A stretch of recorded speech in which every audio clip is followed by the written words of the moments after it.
Corona টিকা নিয়ে বৈষম্য দূর করে সবার প্রাপ্তি নিশ্চিতে জাতিসংঘের প্রধানমন্ত্রীর আহ্বান। রোহিঙ্গা সংকটের স্থায়ী সমাধানের জোর।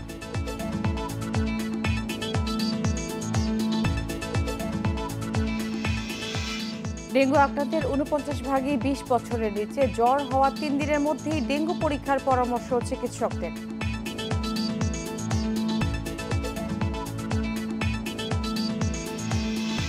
শাহজালাল বিমানবন্দরে পিসিআর ল্যাবে করোনা পরীক্ষা শুরু হতে পারে আজ। দিনে হবে ৩ থেকে ৪ হাজার টেস্ট।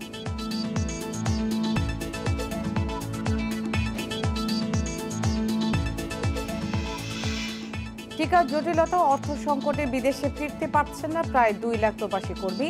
সরকারি সহায়তাও মিলছে না।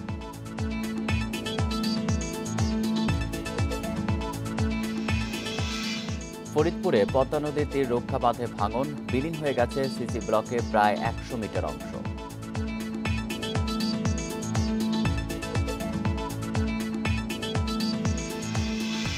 স্বাগত বিরতিহীন ইন্ডিপেন্ডেন্ট সংবাদে, আপনাদের সাথে আছি আমি আলী আশরাফ। টানা ১ ঘন্টা আপনাদের সাথে আরো আছে আমি নুসরাত আফরিন। শিরোনাম শুনছিলেন, চলে যাচ্ছে পুরো খবরে। জরুরি ভিত্তিতে বৈষম্য দূর করে সবার করোনা টিকার প্রাপ্তি নিশ্চিত করতে বিশ্ব সম্প্রদায়ের প্রতি আহ্বান জানালেন প্রধানমন্ত্রী। জাতিসংঘ সাধারণ পরিষদের ৭৬তম অধিবেশনে দেয়া ভাষণে তিনি আরও বলেন, লাখ লাখ মানুষকে টিকার বাইরে রেখে টেকসই উন্নয়ন সম্ভব নয়। এছাড়া প্রত্যাবাসনের মাধ্যমে রোহিঙ্গা সংকটের স্থায়ী সমাধানে গঠনমূলক উদ্যোগও চেয়েছেন শেখ হাসিনা। ১৭ বারের মতো জাতিসংঘে বাংলাদেশের প্রতিনিধিত্ব করছেন প্রধানমন্ত্রী শেখ হাসিনা। জাতির পিতা বঙ্গবন্ধু শেখ মুজিবুর রহমানের পথ অনুসরণ করে সাধারণ পরিষদে এবারও বক্তব্য দেন মাতৃভাষা বাংলায়। প্রায় আধ ঘন্টার ভাষণে বাংলাদেশের অর্জন এবং অগ্রগতির চিত্র যেমন উঠে আসে, তেমনি গুরুত্ব পায় করোনা পরিস্থিতি। এ সময় ৬ দফা প্রস্তাবে করোনাকে অভিন্ন শত্রু উল্লেখ করে সবার জন্য টিকা নিশ্চিতের তাগিদ দেন শেখ হাসিনা। লক্ষ লক্ষ মানুষকে টিকা থেকে দূরে রেখে কখনোই টেকসই পুনরুদ্ধার সম্ভব নয়। সবার জন্য ন্যায়সঙ্গত সাশ্রয়ী মূল্যে টিকার প্রাপ্যতা নিশ্চিত করতে হবে। অবিলম্বে টিকা প্রযুক্তি হস্তান্তর টিকার সমতা নিশ্চিত করার একটি উপায় হতে পারে। এই সংকটকালে প্রবাসী শ্রমিকদের চাকরি নিশ্চিত করতে উন্নত দেশগুলোর প্রতি আহ্বান জানান প্রধানমন্ত্রী। এই সংকটকালে অভিবাসী গ্রহণকারী দেশগুলোকে অভিবাসীদের সঙ্গে ন্যায়সঙ্গত আচরণ করার এবং তাদের কর্মসংস্থান, স্বাস্থ্য এবং কল্যাণকে নিশ্চিত করার জন্য আমি আহ্বান জানাচ্ছি। গতবারের মতো এবারও রোহিঙ্গা সংকট নিয়ে জাতিসংঘে কথা বলেন শেখ হাসিনা। এর স্থায়ী সমাধানে আবারও মনোযোগ আকর্ষণ করেন বিশ্ব সম্প্রদায়ের। রোহিঙ্গা সংকটের সৃষ্টি মিয়ানমারে, সমাধানও রয়েছে মিয়ানমারের হাতে। রাখাইন রাজ্যে তাদের মাতৃভূমি, সেখানে তারা নিরাপদ, টেকসই ও মর্যাদাপূর্ণ প্রত্যাবর্তনের মাধ্যমেই কেবল এই সংকটের স্থায়ী সমাধান হতে পারে। এছাড়া করোনা মহামারী জলবায়ু পরিবর্তনের ঝুঁকিতে থাকা দেশগুলোকে অনেক বেশি ক্ষতির মুখে ফেলেছে উল্লেখ করে প্রধানমন্ত্রীর শঙ্কা, দ্রুত ব্যবস্থা না নিলে জলবায়ু পরিবর্তনের ধ্বংসাত্মক প্রভাব কাটিয়ে ওঠা কঠিন হবে। ধনী ও শিল্পোন্নত দেশগুলোকে কার্বন নিঃসরণের জন্য ক্ষতিপূরণ প্রদান এবং টেকসই অভিযোজনের জন্য অর্থায়ন ও প্রযুক্তি অবাধ হস্তান্তরের আহ্বান জানাচ্ছি। বিশ্ব শান্তি প্রতিষ্ঠায় পারমাণবিক এবং গণবিধ্বংসী অস্ত্র নির্মূলে উদ্যোগ নিতেও বিশ্ব নেতাদের প্রতি আহ্বান প্রধানমন্ত্রী শেখ হাসিনার। জয় বাংলা, জয় বঙ্গবন্ধু। অনিমেষ কর, ইন্ডিপেন্ডেন্ট নিউজ। যারা দেশের টাকা লুটপাট করে বিদেশে আয়েশি জীবনযাপন করছে, তারাই দেশের ভাবমূর্তি নষ্ট করছে বলে জানিয়েছেন প্রধানমন্ত্রী শেখ হাসিনা। বাংলাদেশ সময় সকাল 6:45টার দিকে নিউ ইয়র্কের লারগোডিয়া মেরিয়ট হোটেলে প্রবাসীদের আয়োজিত নাগরিক সংবর্ধনায় ভার্চুয়ালি যোগ দিয়ে কথা জানান তিনি। থাকলেও এবার করোনার কারণে ভার্চুয়ালি কথা শুনছেন।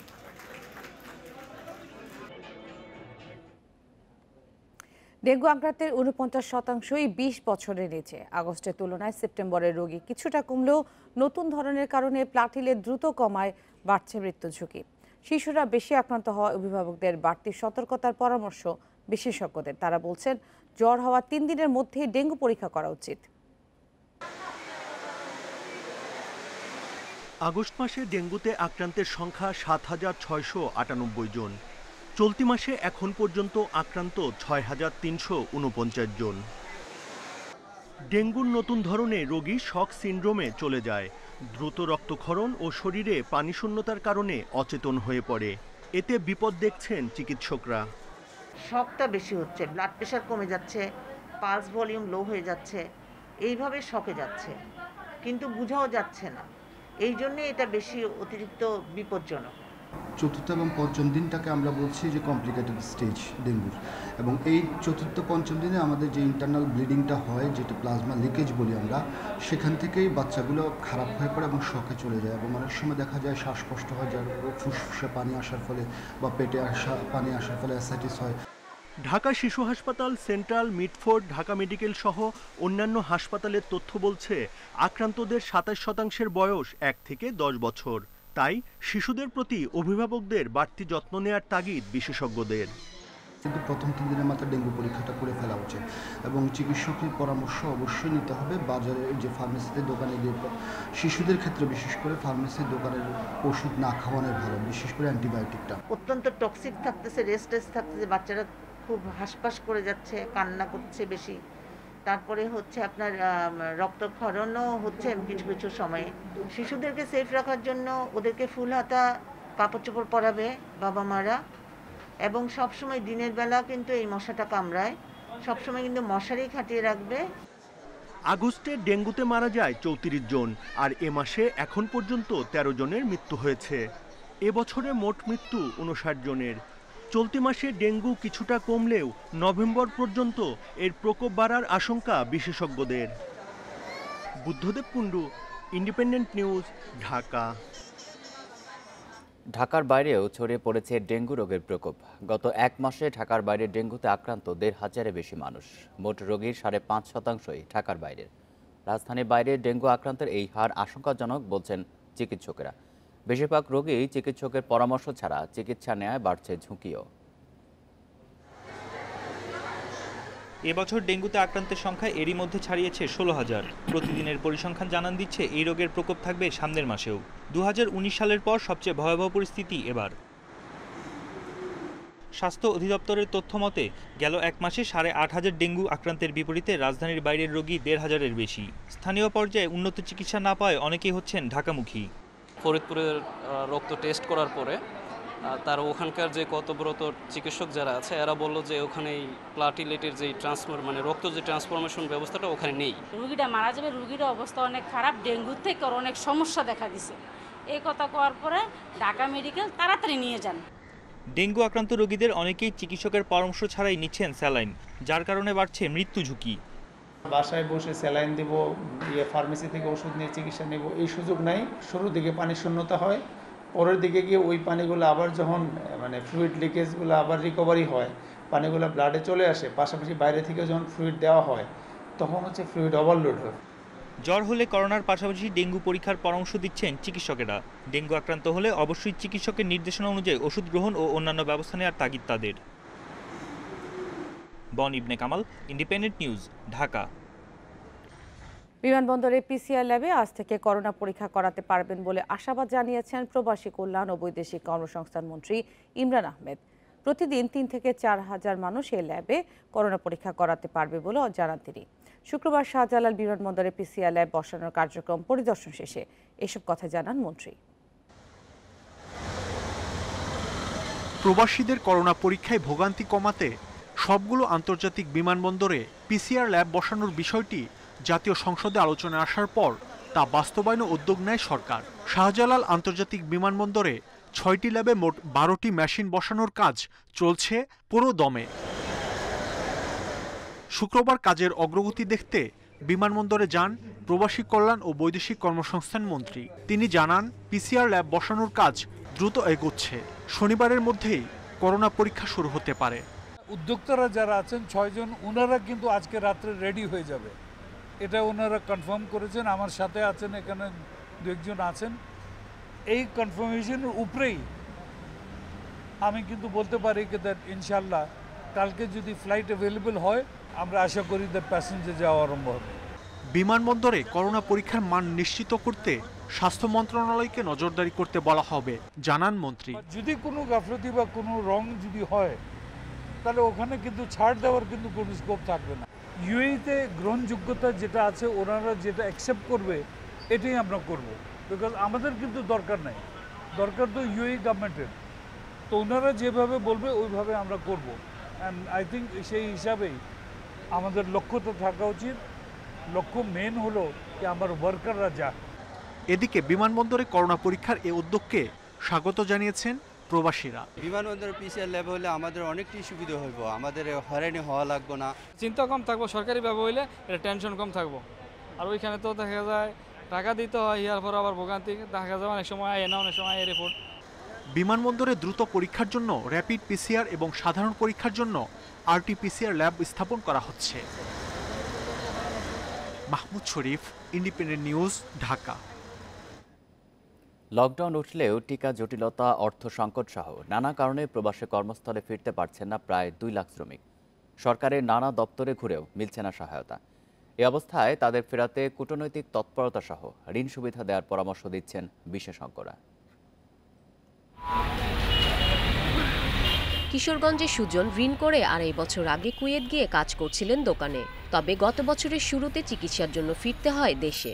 এরপর লকডাউনে ফ্লাইট বন্ধ ও ভিসা জটিলতায় এখনও ফেরা হয়নি কর্মস্থলে। সংসার চালাতে রাজধানীর ফার্মগেটের ফুটপাতে বেচতে হচ্ছে লেবু। শোধ করতে পারছেন না ঋণও।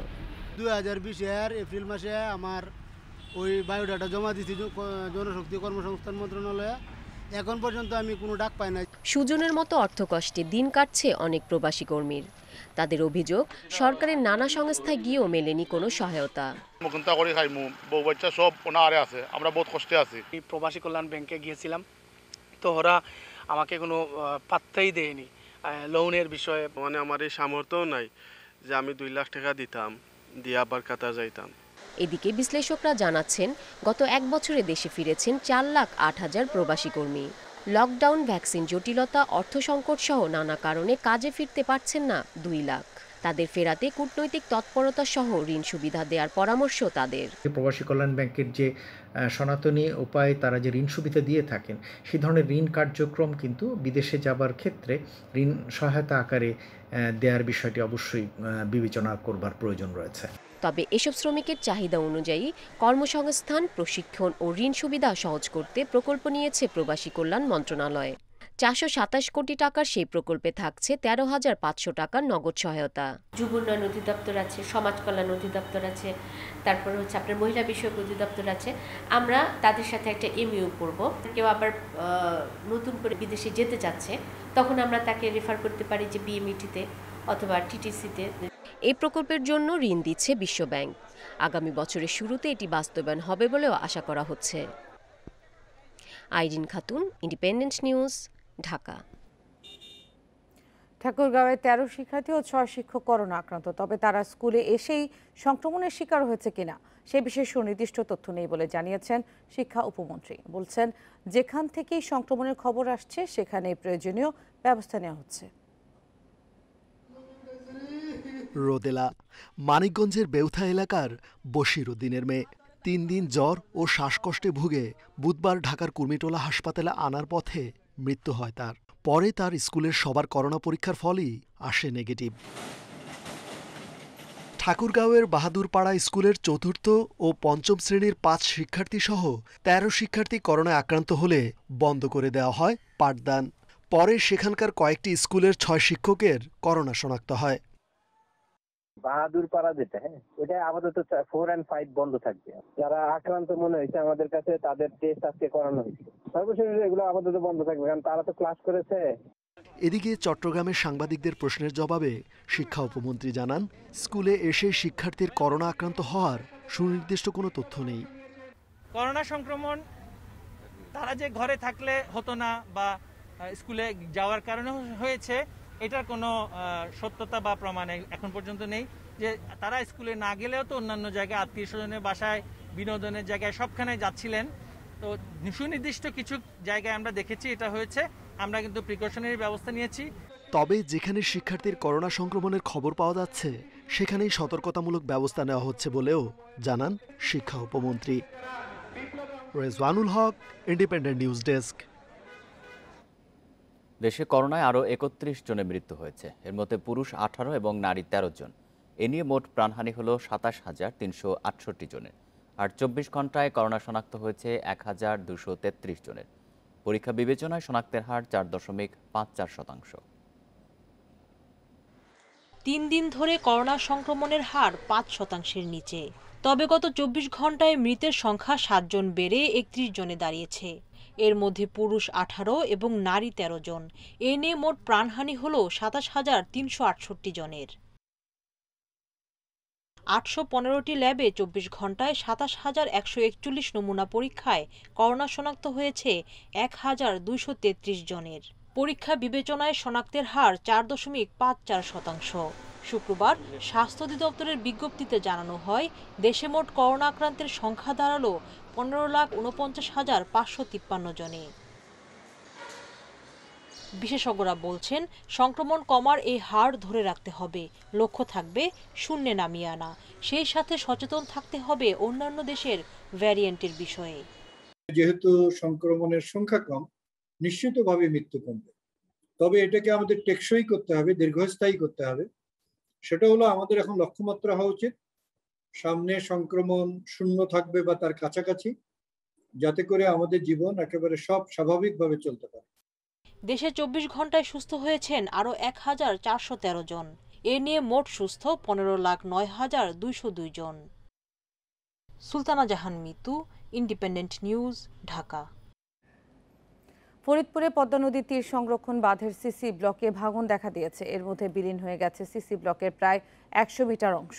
এ নিয়ে গত কয়েকদিন ধরে আতঙ্কে রয়েছে স্থানীয়রা। পানি উন্নয়ন বোর্ড জিও ব্যাগ ফেলে ভাঙন ঠেকাতে চেষ্টা করছে, তবে গ্রামবাসী দাবি স্থায়ী সমাধানের উদ্যোগ নিতে হবে।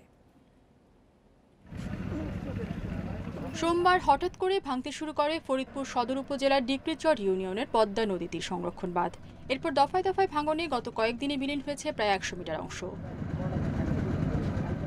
শহর রক্ষা বাঁধে এমন ভাঙনে আতঙ্কে স্থানীয়রা। তারা বলছেন, প্রতি বছরই বাঁধের কোনো না কোনো অংশ নদীগর্ভে বিলীন হয়ে যায়। তখনই তোড়জোড় চলে বাঁধ মেরামতের। আজকে 4 দিন ধরে ভাঙতেছে, খুব ভাঙা তালই আছে, ফিরতেছে না। বাঁধ যদি নতুন না দেওয়া হয় তাহলে হাজার হাজার বাড়ি ঘর সব নদীতে চলে যাবে এবং সিএমবি ঘাটের ব্যবসা বাণিজ্য সব বন্ধ হয়ে যাবে। শহরকার বাঁধ যদি ভেঙে যায় তাহলে কিন্তু এটা শহর সহকারে কিন্তু ক্ষতিগ্রস্ত হবে।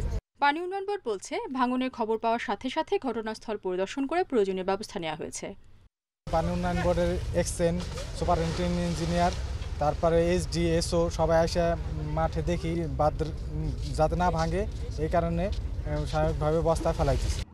প্রায় ১২ বছর আগে ফরিদপুরে পদ্মা তীরে শহর রক্ষা বাঁধ নির্মিত হয়। তবে এরপর থেকে প্রতি বর্ষা মৌসুমে এই বাঁধের বিভিন্ন অংশ ধসে পড়ার ঘটনা ঘটছে। Independent news desk. ভাঙন নিয়ে আরও জানাতে রাজবাড়ী থেকে যোগ দিচ্ছেন সহকর্মী শামীম রেজা।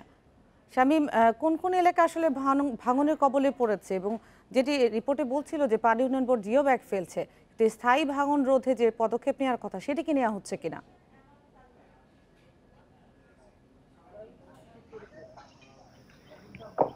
হ্যাঁ, পানি কমার সাথে সাথে কিন্তু আবারও কিন্তু নদী ভাঙন দেখা দিয়েছে। তবে যে স্থানগুলোতে প্রত্যেকবারই ভাঙন সৃষ্টি হচ্ছে সেই স্থানগুলো কিন্তু ২০১৮ সালের ৩৭৬ কোটি টাকার নদী তীর সংরক্ষণ কাজের কিন্তু স্থায়ী যে প্রকল্প ছিল সেই প্রকল্পর স্থান থেকে। এরই মাঝে কিন্তু ভাঙনের কারণে বসত ভিটা সহ শিক্ষা প্রতিষ্ঠান সহ নানা স্থাপনা নদীগর্ভে বিলীন হয়ে গেছে। আমি যে স্থানটাতে রয়েছি এটি সদর উপজেলার মিজানপুর ইউনিয়নের চর সিলিমপুর এলাকাতে। এই এলাকাতে আপনি নিশ্চয়ই দেখতে পাচ্ছেন যে নদী ভাঙনের যে তাণ্ডব, সেই তাণ্ডবে কিন্তু স্থানীয়রা বাড়িঘর সহ তাদের স্থাপনাগুলো নদীর পাড় থেকে সরিয়ে নিয়ে যাচ্ছে। আর যে পিছনে ক্যামেরায় নিশ্চয়ই দেখতে পাচ্ছেন যে ভবনটি ধ্বংসস্তূপের মতো পড়ে রয়েছে, এই ভবনটি সরকারি প্রাথমিক বিদ্যালয়। গতকাল সকাল থেকে এই এলাকাতে নদী ভাঙন দেখা দেয়। বিকেলের দিকে কিন্তু এই ভবনটি নদীগর্ভে বিলীন হয়ে যায়। সেই সাথে কিন্তু আশপাশের যে বসত বাড়িগুলো রয়েছে সেই বসত বাড়িগুলোও কিন্তু হুমকির মুখে রয়েছে। আর ভাঙনের পর থেকে আমরা দেখতে পেয়েছি যে পানি উন্নয়ন বোর্ড জিও ব্যাগ ফেলে ভাঙন রোধের চেষ্টা করছে। তবে ভাঙন রোধের চেষ্টা করলেও যে 376 কোটি টাকা ব্যয়ে যে স্থায়ী প্রকল্পের কাজ চলমান ছিল সেই কাজের মান নিয়ে প্রশ্ন তুলছে স্থানীয়রা, যে কাজের মান একেবারেই খারাপ হয়েছে, যে কারণেই দফায় দফায় এই ভাঙনগুলোর সৃষ্টি হচ্ছে।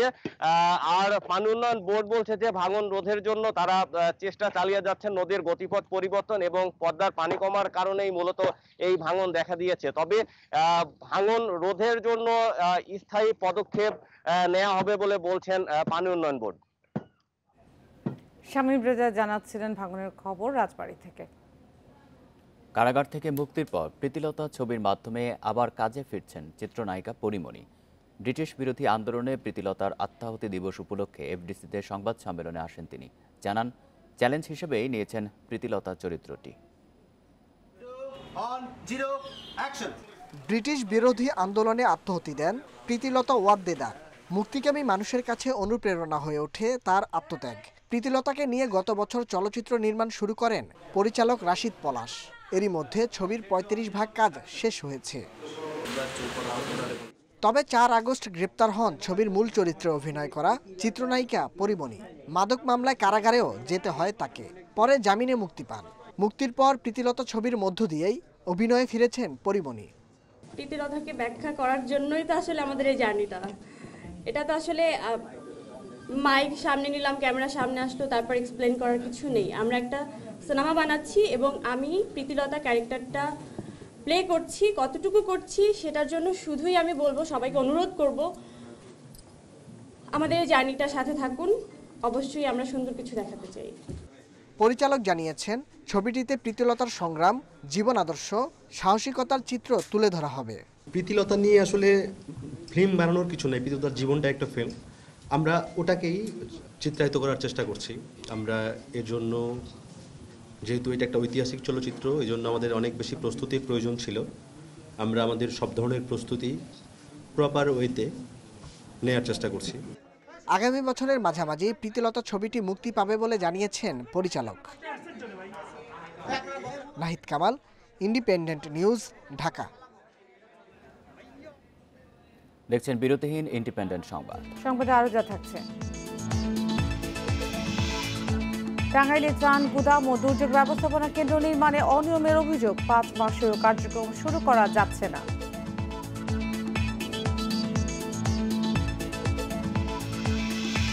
স্পেনের লা পালমায় আবারও অগ্ন্যুৎপাত, 3 শহর থেকে।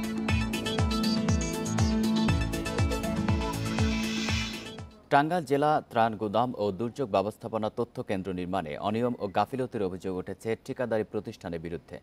এছাড়া যথাসময়ে শেষ করতে পারেনি নির্মাণ কাজ। এতে ভবনটি উদ্বোধনে 5 মাস পরও তাতে কার্যক্রম শুরু করা যাচ্ছে না। টাঙ্গাইল জেলা শহরে 2019 সালের জুন মাসে শুরু হয় জেলা ত্রাণ গুদাম ও দুর্যোগ ব্যবস্থাপনা তথ্য কেন্দ্রের নির্মাণ কাজ। গত 13 মে ভিডিও কনফারেন্সের মাধ্যমে ভবনটির উদ্বোধন করেন প্রধানমন্ত্রী। ভবনের নির্মাণ শেষ হওয়ার কথা ছিল 2020 সালের ডিসেম্বরে, অথচ কাজের মেয়াদ শেষ হওয়ার পর 9 মাস পেরিয়ে গেলেও নির্মাণ শেষ করতে পারেনি ঠিকাদারি প্রতিষ্ঠান মেসার্স সিটি বিল্ডার্স। একই সঙ্গে ভবনটিতে নিম্নমানের সামগ্রী ব্যবহার এবং কাজে অনিয়মের অভিযোগ করেছে জেলা ত্রাণ অধিদপ্তর। টুকিটাকি প্লাস্টার বাদ আছে, হয়তো কোনাকানি ভেঙে গেছে, এগুলা কাজ করতেছে। এটা রিকভারি করা যায়। এটা দেখা যাচ্ছে যে ডিজি মহোদয় যখন আসছেন, উনি যদি উনি যেটা ধরছে সেটা ঠিক, আমরা ওটা রিকভারি করব, আমরা এটা ঠিক করতেছি। ঠিকাদারি প্রতিষ্ঠান জানিয়েছে, করোনা পরিস্থিতিতে জনবল সংকটে নির্ধারিত সময়ে নির্মাণ শেষ করা সম্ভব হয়নি। একটু প্রবলেম পাইছে, ওই যে আপনার রংটা মনে একটু করে দিতে হবে, আর ওই যে সুইচ একটা প্রবলেম পাইছে, ওটা একটু চেঞ্জ করে দিতে আছে, ওগুলো চেঞ্জ করে দিতেছে। ভবনটির কাজ যথাসময়ে দ্রুত শেষ করতে প্রকল্প পরিচালক ও ঠিকাদারকে নির্দেশনা দিয়েছে জেলা প্রশাসন।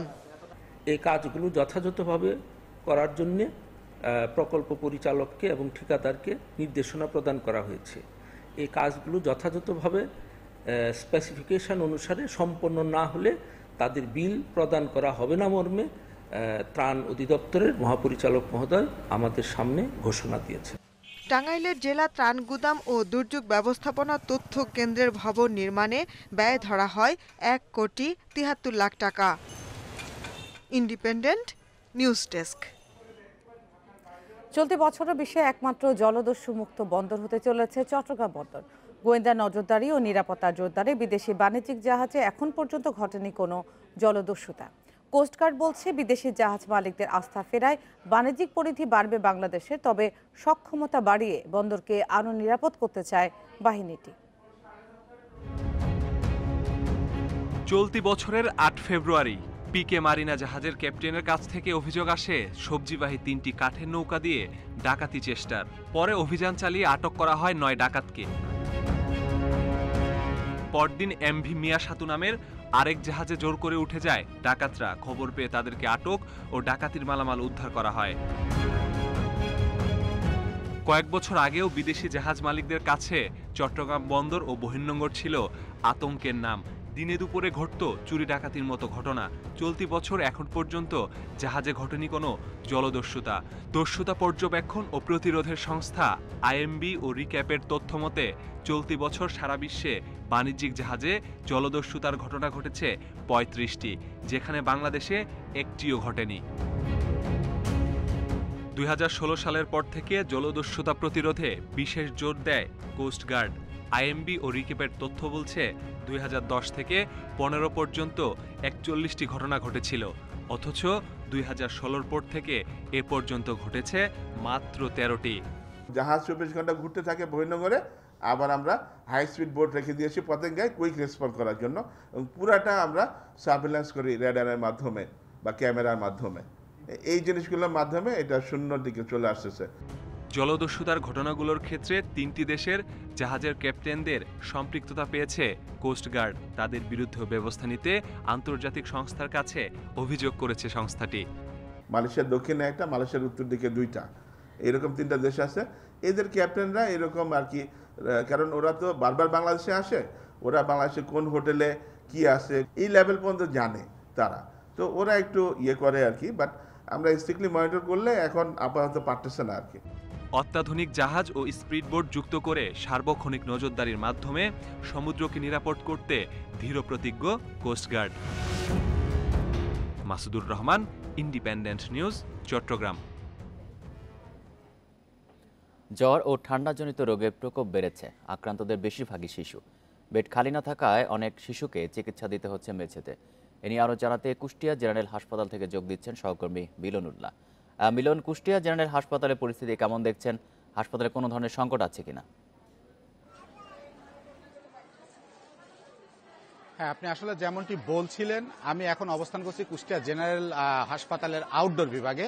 আমি একটু আগে ইনডোরে গিয়েছিলাম, সেখানে যেটা অবস্থা দেখেছি যে 20 বেডের যে হাসপাতাল শিশু ওয়ার্ড, সেই ওয়ার্ডে এখন 206 জন রুগী এই মুহূর্তে চিকিৎসা নিচ্ছে। এবং আমি দেখেছি যে এত পরিমাণ ঠাসাঠাসি করে রুগী এখানে ভর্তি হয়ে রয়েছে যে এক বিছানায় 3 থেকে 4 জনের অধিকও আমি দেখেছি যে শিশু সেখানে চিকিৎসা নিচ্ছে। এবং শুধু তাই না, সেখানে যারা সেবিকা আছে এবং যারা ডাক্তার আছে তাদেরও কিন্তু চিকিৎসা দিতে প্রচন্ড বেগ পেতে হচ্ছে। আমি এবং দেখেছি যে অনেক শিশুকে দাঁড়িয়ে দাঁড়িয়ে তারা ইনজেকশন দিতে বাধ্য হচ্ছে, কারণ আসলে তার সেই পরিস্থিতি নাই। আমি সেখান থেকেই কথা বলার চেষ্টা করেছিলাম, কিন্তু আসলে সেখানে পা ফেলার বিন্দুমাত্র জায়গা না থাকার কারণে আমরা এখানে বাইরে আসতে বাধ্য হয়েছি। তো আসলে আমি যদি বাইরের অবস্থাটা একটু দেখানোর চেষ্টা করি, এটা হলো হাসপাতালের যে চিকিৎসার আউটডোর বিভাগ, সেই আউটডোর বিভাগের বাইরের চিত্রটা আমি দেখাচ্ছি। এখানে কিন্তু দীর্ঘ লাইন, এবং এই লাইনের যারা রুগী তাদের সাথে আমি কথা বলেছি, তারাও কিন্তু ঠান্ডা এবং এই সম্পর্ক মানে জনিত রোগের যে কারণ, সেই কারণেই কিন্তু এখানে চিকিৎসা নিতে আসছেন। আরেকটি কথা আমি বলে রাখি যে আসলে শুধু শিশু ওয়ার্ড না, এর পাশাপাশি যে বয়স্কদের যে ওয়ার্ড আছে সেই সবগুলোতেও কিন্তু রুগীর চাপ অত্যন্ত পরিমাণে বাড়ছে। আপনি জানেন যে এই হাসপাতালটি গত কিছুদিন আগেও করোনা ডেডিকেটেড হাসপাতাল হিসেবে ছিল।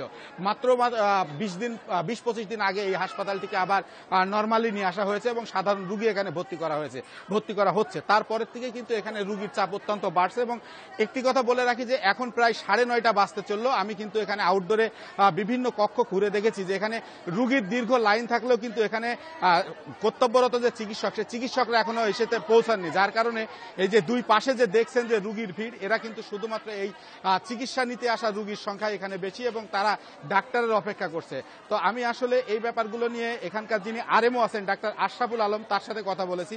তিনি বলেছেন আসলে মূলত যে শিশু রোগের যে সংখ্যা সেটা কিন্তু এই হঠাৎ করে যে আবহাওয়ার যে পরিবর্তন, এর কারণে কিন্তু শিশু রোগীর সংখ্যা বাড়ছে। আর এখন পর্যন্ত ডাক্তার উপস্থিতি নাই, এই বিষয়টি জানতে চাইলে তিনি বলেছেন আসলে ডাক্তারদের বিভিন্ন রকম মিটিং থাকতেই পারে, কিন্তু আসলে একই আউটডোর বিভাগের সব কয়টা রুমের সব ডাক্তার একসাথে কিভাবে মিটিং এ থাকেন এটা আসলে বোধগম্য নয়, যেখানে শত শত রুগী এখানে অপেক্ষা করছেন চিকিৎসকের আলতায়। আমি এদের সাথে কথা বলেছিলাম, এরা কেউ 2 ঘন্টা, কেউ 2.5 ঘন্টা, কেউ 3 ঘন্টা এখানে টিকিট নিয়ে অপেক্ষা করছে, যেখানে 8:30 থেকে 9টা এখানে চিকিৎসা দেওয়ার কারণ, কিন্তু সেখানে সেটা দিচ্ছেন না। তো আসলে এখানে যে পরিমাণে এই শিশু রোগীর সংখ্যা ভর্তি হচ্ছে ধারাবাহিকভাবে, এই সংখ্যা যদি কমতে না থাকে তাহলে কিন্তু চিকিৎসকরা চিকিৎসা দিতে আরো বিপাকে পড়বেন বলে এখানে জানিয়েছেন। কারণ এই 20 বেডের হাসপাতাল হলেও 20 বেডের হাসপাতালের অনুসারে কিন্তু জনবল আছে, এই 20 বেডের হাসপাতালের জনবল নিয়ে কিন্তু দিতে হচ্ছে হলো। আপনাকে ধন্যবাদ জানাচ্ছি। কুষ্টিয়া থেকে জানাচ্ছেন সহকর্মী মিলনুল্লাহ।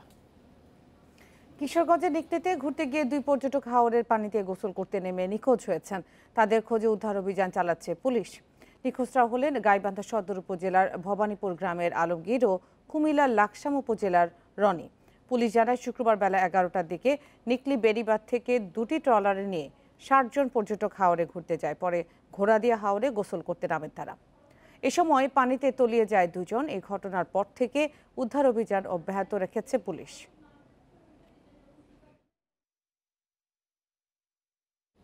লক্ষ্মীপুরে টেকনিশিয়ান পদ শূন্য থাকায় 4টি উপজেলা স্বাস্থ্য কমপ্লেক্সে 6 মাসেও নতুন 4টি এক্স-রে মেশিন চালু হয়নি। এছাড়া 1 যুগেরও বেশি সময় পড়ে থাকায় অন্য 4 উপজেলা স্বাস্থ্য কমপ্লেক্সে অকেজো হয়েছে প্রায় আরও 4টি মেশিন। এতে স্বাস্থ্যসেবা থেকে বঞ্চিত রোগীরা ক্ষোভ জানিয়েছেন। রায়পুর উপজেলা স্বাস্থ্য কমপ্লেক্সটি 2006 সালের 28 অক্টোবর 31 শয্যা থেকে 50 শয্যায় উন্নীত করা হয়। পরের বছরের জুন মাসে একটি নতুন এক্স-রে মেশিন দেয়া হয়, কিন্তু টেকনিশিয়ান না থাকায় সেটি আর চালু করা সম্ভব হয়নি। দীর্ঘদিন পড়ে থাকায় অকেজো হয়ে যায় মেশিনটি। গত বছরের ডিসেম্বর মাসে আরও একটি এক্স-রে মেশিন আনা হয়, এটিও বাক্সের ভিতরে পড়ে থাকে প্রায় 10 মাস। একই চিত্র রামগতি, কমলনগর ও রামগঞ্জ উপজেলার স্বাস্থ্য কমপ্লেক্সে।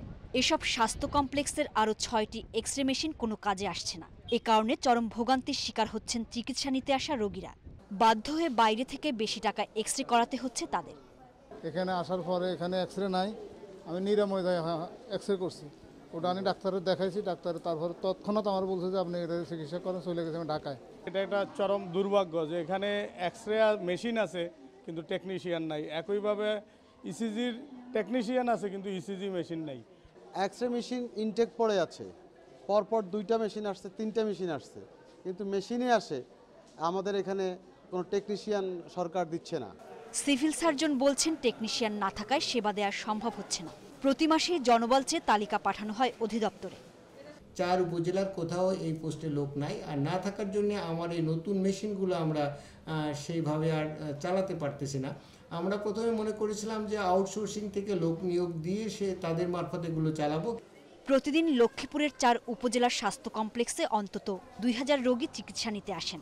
তাদের মধ্যে 4 থেকে 500 রোগীর এক্স-রে করার প্রয়োজন হয়। Independent news desk. বিশ্বে করোনা একদিনের প্রাণ গেছে 8,398 জনের, আক্রান্ত হয়েছে 4,97,000। এ নিয়ে বিশ্বে করোনায় মোট মারা গেছে 47,50,000। শনাক্ত হয়েছে 23,18,00,000-এরও বেশি। যুক্তরাষ্ট্রে একদিনে সবচেয়ে বেশি মারা গেছে 1,990 জন। দেশটিতে শনাক্ত হয়েছে 1,30,000। ব্রাজিলের সংক্রমণ প্রতিরোধে 12 বছর ও তার বেশি বয়সীদের টিকার আওতায় আনা হয়েছে। দেশটিতে একদিনের মৃত্যু হয়েছে 680 জনের। ফ্রান্সে শুরু হয়েছে বুস্টার ডোজের টিকাদান। দক্ষিণ কোরিয়া একদিনে রেকর্ড 2,434 জন সংক্রমিত হয়েছে। এদিকে শিগগিরই অস্ট্রেলিয়া, ভিক্টোরিয়া ও নিউ সাউথ ওয়েলস থেকে লকডাউন তুলে নিতে যাচ্ছে, তবে স্বাস্থ্যবিধি সঠিকভাবে মেনে চলার নির্দেশ দেওয়া হয়েছে।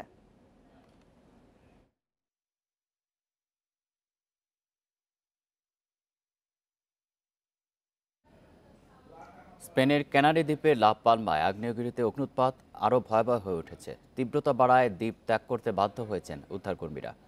গত রোববার থেকে শুরু হওয়া অগ্ন্যুৎপাতে কয়েক হাজার অধিবাসীকে নিরাপদ আশ্রয়ে সরিয়ে নেওয়া হয়েছে। 350-র বেশি ঘরবাড়ি লাভার স্রোতে ধ্বংস হয়ে গেছে। শুক্রবার আরও 3টি শহর থেকে অধিবাসীদের সরিয়ে নেওয়া হয়। ঘন ধোঁয়ায় ঢেকে গেছে দ্বীপে 4 কিলোমিটার জায়গা। বাতিল করা হয়েছে সমস্ত ফ্লাইট। 50 বছর আগে শেষ অগ্ন্যুৎপাত হয় লা পালমায়। বিজ্ঞানীরা এখনও নিশ্চিত করে বলতে পারছে না কতদিন চলবে এর অগ্ন্যুৎপাত।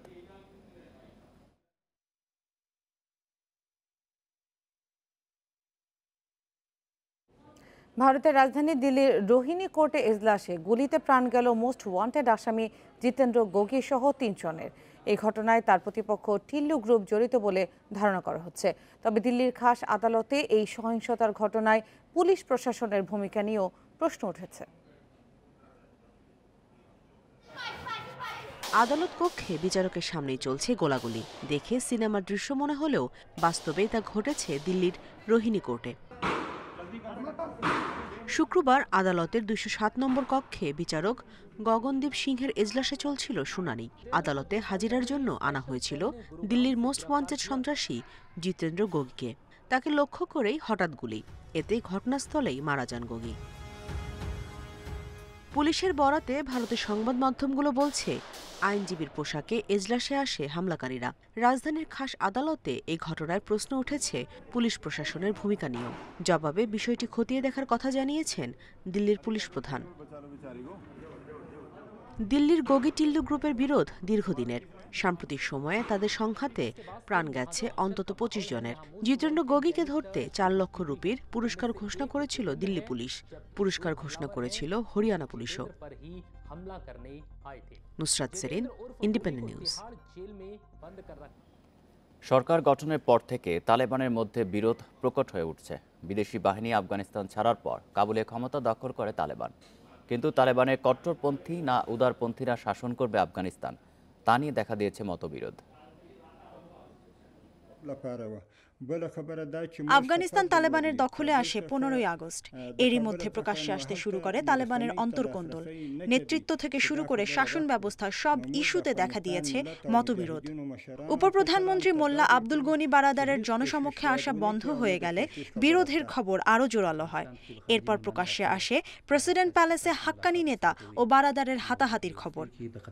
গুজব ছড়ায় এতে নিহত হয়েছেন তিনি, যদিও রেকর্ড করা ভিডিও বার্তায় বারাদার নিশ্চিত করেন তিনি জীবিত। এমনিতেই দেশটিতে শরণার্থী ও অর্থনৈতিক সংকট সহ নানা বিপর্যয়ের মুখে রয়েছে আফগানিস্তানের সাধারণ জনগণ। কাতার ভিত্তিক সংবাদ মাধ্যম আল জাজিরার এক প্রতিবেদন বলছে, তালেবানের মধ্যে চলমান মতবিরোধ আরও বাড়লে তা আফগান জনগণের জন্য ভয়াবহ হতে পারে। আল জাজিরার সাংবাদিকের মতে 20 বছরের যুদ্ধে তালেবান বিভক্ত হয়েছে 2 ভাগে। এক ভাগে আছে মাঠ পর্যায়ের যোদ্ধারা, যারা দখল লুটপাটে বিশ্বাসী। তাদের মতে আফগানিস্তানের বিদেশি শাসনের অবসান হয়েছে তাদের হাত ধরে। আরেক ভাগের মতে কূটনীতির মাধ্যমেই তালেবান শাসন প্রতিষ্ঠা হয়েছে। তালেবান মুখপাত্র ও তথ্যমন্ত্রী জাবিউল্লাহ মুজাহিদ শুরু থেকেই আশ্বস্ত করে আসছিলেন বর্তমান তালেবানের শাসন ব্যবস্থা হবে আলাদা। তবে এ পর্যন্ত তাদের নেয়া পদক্ষেপ বলছে ভিন্ন কথা। আল জাজিরার মতে তালেবানের এই বিরোধ ভিত্তিগত সমস্যা। সরকার গঠন করলেও মূল ক্ষমতা থাকবে শুরা কমিটির কাছে, আর এ নিয়েই নাখোশ অনেক তালেবান সদস্য। এমন চলতে থাকলে আফগানিস্তানে গৃহযুদ্ধের আশঙ্কা করছেন বিশ্লেষকরা। Mushrifa Nuzhat, independent news. চীনের টেলিকম প্রতিষ্ঠান হুয়াওয়ের চিফ ফাইন্যান্সিয়াল অফিসার মেং ওয়াংজুকে মুক্তি দিয়েছে কানাডা। যুক্তরাষ্ট্রের অভিযোগের ভিত্তিতে 2018 সালে HSBC ব্যাংকে মিথ্যা তথ্য দিয়ে প্রতারণার মেং ওয়াংজুকে কানাডা গ্রেফতার করে। শুক্রবার মার্কিন বিচার বিভাগ জানিয়েছে 2 দেশের সমঝোতার আলোকে ওয়াংজুকে মুক্তি দেওয়া হয়েছে। ওয়াংজুর বিরুদ্ধে ইরানের স্কাইকম প্রতিষ্ঠানের সাথে ব্যবসা বিষয়ে HSBC ব্যাংকে মিথ্যা তথ্য দিয়ে প্রতারণার অভিযোগ আনে যুক্তরাষ্ট্র। এর ফলে ইরানের ওপর যুক্তরাষ্ট্রের নিষেধাজ্ঞার সিদ্ধান্ত অমান্য করার ঝুঁকিতে পড়ে ব্যাংকটি। 2018 সালে কানাডা ওয়াংজুকে বন্দী করার পর 2 দেশের মাঝে উত্তেজনা চলছে। পাল্টা জবাবে কানাডার 2 নাগরিককে গুপ্তচর বৃত্তির অভিযোগে আটক করে চীন সরকার। তবে ওয়াংজুর মুক্তির পর কানাডার 2 নাগরিককে মুক্তি দিয়েছে চীন। নেপালের এভারেস্ট প্রিমিয়ার লিগ শুরু হচ্ছে আজ থেকে। এই লিগের মধ্য দিয়ে প্রতিযোগিতামূলক ক্রিকেটে ফিরছেন তামিম ইকবাল। তামিমের দল ভাইরা হাওয়া গ্ল্যাডিয়েটর্স মাঠে নামবে কাল। দলকে জেতাতে নিজের সেরাটা দেওয়ার প্রত্যয় টাইগার ওপেনারের। ইনজুরিতে টানা 3টি টি-20 সিরিজ মিস করেছেন তামিম। পর্যাপ্ত প্রস্তুতি না থাকায় বিশ্বকাপ থেকে নিজেকে সরিয়ে নিয়েছেন। প্রতিযোগিতামূলক ক্রিকেটের জন্য প্রস্তুত হতে নেপালের এভারেস্ট প্রিমিয়ার লিগে খেলবেন এই ড্যাশিং ওপেনার। তামিমের দল ভাইরা হওয়া গ্ল্যাডিয়েটর্সের যাত্রা শুরু রোববার থেকে। প্রথম ম্যাচে প্রতিপক্ষ পোখারা রাইনোস। নেপালে এর আগে খেলিনি, মুখে আছি এভারেস্ট প্রিমিয়ার লিগে খেলতে। ভাইরা হাওয়াকে জেতানোই আমার লক্ষ্য। নেপালি ক্রিকেটারদের খুব বেশি জানি না, তবে লামিচানে বিপিএলে খেলেছে, ওর সম্পর্কে জানি। চোট থেকে সেরেই স্বরূপে ফিরতে তৎপর হয়ে ওঠেন বাংলাদেশের ওয়ানডে অধিনায়ক। দেশে কঠোর অনুশীলন করে নেপালের পথে রওনা হন। এভারেস্ট প্রিমিয়ার লিগের শিরোপায় তামিমের চোখ। আমি ইনজুরিতে ছিলাম 2-3 মাস, গেল 1 মাস ভালো বোধ করছি। এ সময় কঠোর অনুশীলন করেছি। আশা করি নেপালে আমার শুরুটা ভালো হবে, নিজের সেরাটা উজাড় করে দিব। এভারেস্ট প্রিমিয়ার লিগে অংশ নিচ্ছে 6টি দল। তামিম ছাড়াও শহীদ আফ্রিদি, সন্দীপ লামিচানে, উপর থারাঙ্গার মতো ক্রিকেটাররা খেলছেন এই লিগে। ফেরদৌস ইসলাম, ইন্ডিপেন্ডেন্ট নিউজ। জুবাইর হোসেন লিখন টাইগারদের হারিয়ে যাওয়া নক্ষত্র, তবে এখনো ফুরিয়ে যাননি। রিয়াদ সোহানরা লেগ স্পিনে নিজেদের ঝালিয়ে নিতে প্র্যাকটিসে ডাকছেন লিখনকে।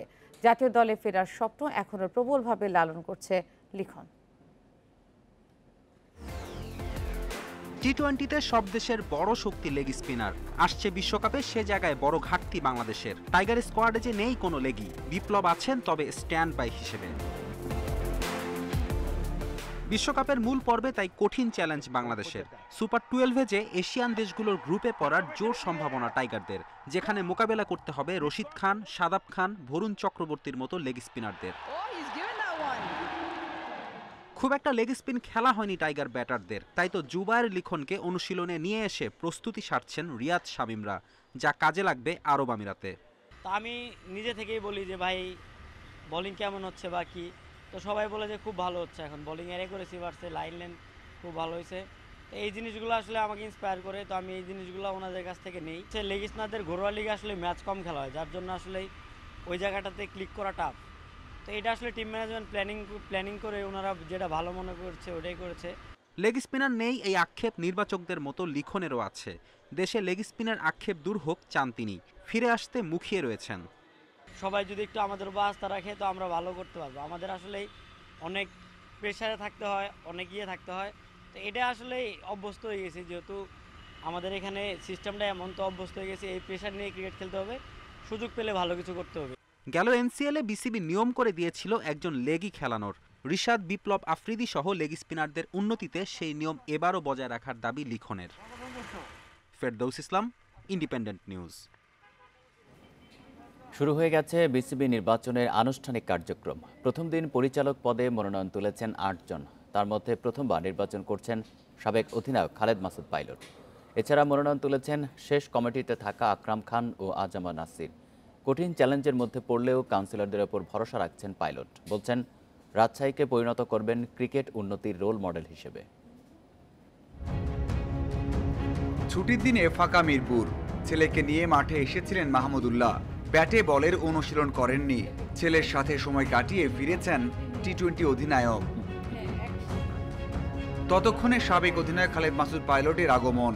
বিসিবির পরিচালক পদে প্রথমবার নির্বাচন করছেন। মনোনয়নপত্র নিতেই তার আশা। 2011 সালের পর থেকে উল্টো পথে চলছে রাজশাহীর ক্রিকেট। ক্রিকেটার তুলে আনতে কাজ করছেন দীর্ঘদিন ধরে। বড় পরিসরে ক্রিকেটে যুক্ত হতেই বিসিবিতে আসতে চান। যারা ভোট দিবেন তাদেরও আমি মনে করি যে রেসপন্সিবল হওয়া উচিত, বিকজ উনি একা না, ওনার জন্য কিন্তু পুরো ডিস্ট্রিক্ট কিন্তু ডিপেন্ড করে থাকে, যে ওই কালচারটা হয়তো ডিপেন্ড করে থাকে। যেই আসুক না কেন, বিজনেসম্যান আসুক আর খেলোয়াড়ই আসুক না কেন, আমি চাই যে কাজটা যেন হয়। গেল 2 মেয়াদে সফল কমিটিতে থাকা পরিচালকেরা। বড় পরিবর্তনের সম্ভাবনা নেই বললেই চলে। তাই তো কঠিন লড়াইয়ের মধ্যেই পড়তে হচ্ছে সাবেক অধিনায়ককে। বিশ্বাস আছে ক্রিকেটকে এগিয়ে নিতে সমর্থন পাবেন কাউন্সিলরদের। আমি রাজশাহী বিভাগের কথা বলছি, যেহেতু আমি রাজশাহী বিভাগের হয়ে আজকে আসছি। যখন হয়তো বাংলাদেশের জন্য কাজ করবো তখন বাংলাদেশের জন্য চিন্তা করবো। তো আমার মনে হয় যে সেই জায়গার কালচারটা আস্তে ড্যামেজ হয়ে গেছে। তো এটা আলটিমেটলি দিন শেষে কিন্তু ক্রিকেটের জন্যও খারাপ, আমাদের ক্রিকেট কালচারের জন্য খারাপ, বাংলাদেশ টিমের জন্য খারাপ। প্রতিযোগিতামূলক যদি খেলা হয়, ধরেন রাজশাহী যদি ডেভেলপ করে, চিটাগাং যদি ডেভেলপ করে, খুলনা যদি ডেভেলপ করে, তাহলেই কিন্তু ভালো টিম বাংলাদেশ হবে। প্রথম দিন পরিচালক পদের মনোনয়নপত্র কিনেছেন সবশেষ কমিটিতে থাকা আকরাম খান ও আজম নাসির, এছাড়া আশফাকুজ্জামান টিটু ও মাসুদুজ্জামান সহ ৮ জন। কোনো প্যানেল ছাড়া নির্বাচনের ঘোষণা দেয়া নাজমুল হাসান পাপন ও গেল 2 মেয়াদে বোর্ডে থাকা কর্তারা মনোনয়নপত্র নেবেন শনিবার। Mazharul Islam, independent news. English premier লিগে আজ মাঠে নামছে বড় দলগুলো। বিকেল 5:30টায় হাই ভোল্টেজ ম্যাচে লড়বে চেলসি ও ম্যানচেস্টার সিটি। একই সময় ওল্ড ট্রাফোর্ডে রোনালদোর ম্যানচেস্টার ইউনাইটেডের অতিথি অ্যাস্টন ভিলা। অন্যদিকে রাত 10:30টায় লিভারপুলে চ্যালেঞ্জ দেবে ব্রেন্টফোর্ড। লিগ কাপের বিরতি শেষে আবারও শুরু ইংলিশ প্রিমিয়ার লিগের আমেজ, যেখানে টেবিল টপার চেলসির অতিথি ম্যানচেস্টার সিটি। স্ট্যামফোর্ড ব্রিজে রোমাঞ্চ ছড়াবে গেলবারের চ্যাম্পিয়ন্স লিগের 2 ফাইনালিস্টের দ্বৈরথ। শিরোপা হারের প্রতিশোধের সুযোগ ম্যান সিটির সামনে, তবে চেলসির রক্ষণ ভাঙার কঠিন পরীক্ষা সিটিজেনদের। টুখেলের অধীনে 24 ম্যাচের 15টিতে ক্লিনশিট দ্য ব্লুজের। চেলসির বিপক্ষে গার্দিওলার রেকর্ডও অস্বস্তির। লন্ডন জায়ান্টের বিপক্ষে 8 ম্যাচে হেরেছে তার দল। তবে চেলসির বিপক্ষে কেভিন ডি ব্রুইনার সাফল্যে কিছুটা নির্ভর থাকতে পারেন সিটি বস। সবশেষ 3 ম্যাচে সাবেক ক্লাবের জালে বল পাঠিয়েছেন বেলজিয়ান তারকা। এদিকে ওল্ড ট্রাফোর্ডে ম্যানচেস্টার ইউনাইটেডের বাধা অ্যাস্টন ভিলা। ক্যারাবাও কাপে ওয়েস্ট হ্যাম ম্যাচের ব্যর্থতা ভুলতে মরিয়া রেড ডেভিলস। আগের ম্যাচে স্কোয়াডে না থাকা দাহিয়া, রোনালদো, পগবা, ম্যাগুয়ের ও লুক শ ফিরছেন ভিলার বিপক্ষে। আরেক ম্যাচে ব্রেন্টফোর্ডের চ্যালেঞ্জ উঠতে থাকা লিভারপুল। যদিও 2 ম্যাচে 9 গোল করে অলরেডসকে অনেকটা সতর্কবার্তা দিয়ে রেখেছে ব্রেন্টফোর্ড, যার মধ্যে সবশেষ ম্যাচে ওল্ডহ্যামকে 7 গোলে উড়িয়ে দেওয়ার সুখস্মৃতি সঙ্গী লন্ডনের ক্লাবটির। অন্যদিকে লা লিগায় আলাভেজের মাঠে খেলবে আতলেতিকো মাদ্রিদ। শীর্ষস্থানে ফিরতে জয়ের বিকল্প নেই সিমিওনের শিষ্যদের। মঞ্জুর আলম, ইন্ডিপেন্ডেন্ট নিউজ। দীর্ঘদিন পর পর্যটকদের আনাগোনায় মুখর হতে শুরু করেছে শেরপুরের গারো পাহাড়। লেক ও পাহাড়ের সৌন্দর্যে অভিভূত দর্শনার্থীরা। গারো পাহাড়ের বুক চিরে আঁকাবাঁকা বন্ধুর পথ পাহাড়ি অঞ্চলের এ প্রান্ত থেকে অন্য প্রান্তে চলে গেছে। গোটা পাহাড় জুড়ে লতাপাতা আর ঘন সবুজ গাছ দেখে যে কারো প্রাণ জুড়িয়ে যায় মুহূর্তেই। ছিনাইগাতের পাহাড়গুলো ছোট হলেও সীমান্তের ওপারে মেঘালয়ের পাহাড় অনেক বড়। সাইড ভিউ টাওয়ারে উঠে সুন্দরভাবে দেখা যায়। মনোরম পরিবেশে গড়ে ওঠা গারো পাহাড়ের ঠিক মধ্যভাগে গজনী অবকাশ পিকনিক স্পট যেন সর্বক্ষণ প্রকৃতিপ্রেমী ভ্রমণ পিপাসুদের হাতছানি দিয়ে ডাকছে। এখানে এসে খুব ভালো লাগছে, পরিবারের সাথে থাকছি, মজা করছি, খাচ্ছি, বলে অনেক ভালো লাগছে। পাহাড়ি ঝর্ণাগুলোতে ছুটে চলেছে পানি। একাধিক লেক দেখতে ছুটে আসছেন দর্শনার্থীরা। এমনই একটি লেকের নাম দেওয়া হয়েছে মায়াবী লেক। জায়গাটার নাম শুনে আসছে, জায়গাটা অনেক সুন্দর। চার পাহাড়ের মাঝে সুন্দর একটা লেক রয়েছে। উপজেলা নির্বাহী কর্মকর্তা জানান, করোনার সংক্রমণ কমায় সরকারি নির্দেশনা অনুযায়ী দীর্ঘদিন পর স্বাস্থ্যবিধি মেনে অবকাশ কেন্দ্রগুলো খুলে দেওয়া হয়েছে।